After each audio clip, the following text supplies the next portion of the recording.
For improved results with sensory enrichment therapy, we recommend that you expose them throughout the day to brief, pleasant sensory experiences. The simplest and most natural way to do this is to turn existing routines into enriching routines. For example, every time you get into the car, you could do a sensory pairing before you drive off. Every time you sit down for a meal or a snack.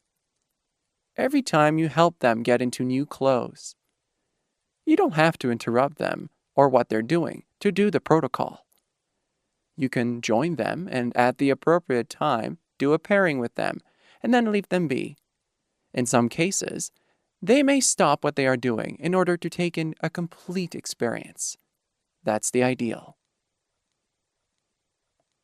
Below are two examples of protocols pairing smell and tactile senses that you can do during the day.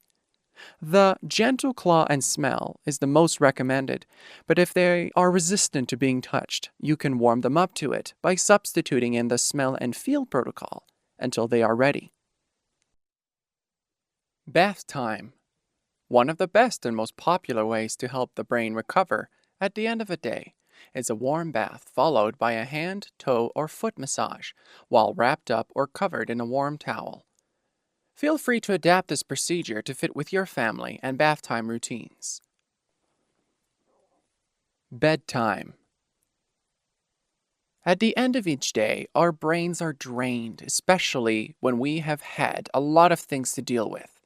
It is important to help the brain rejuvenate at the end of the day and prepare for a good night's sleep.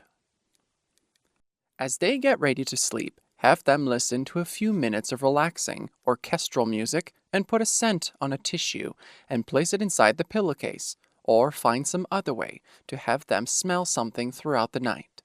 You can turn the music off after they fall asleep, or after 10 minutes, whichever comes first. There are things you can do to set up the environment that they are in order to passively expose them to sensory enrichment. Apply a fragrance to their collar. This way, as they move around, they will occasionally get a whiff of the scent. You can also add fragrance diffusers in a few key locations where you think they may go.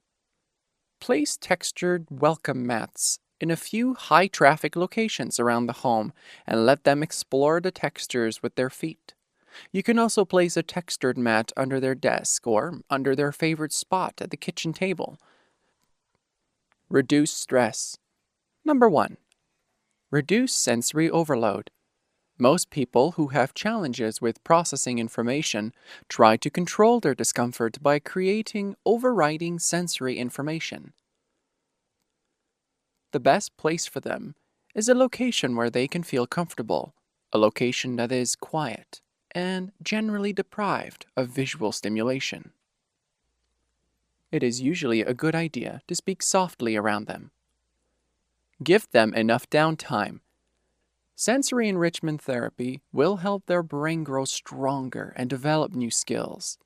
While it's a good idea to watch for teaching moments, it is not necessary to impose teaching moments all the time.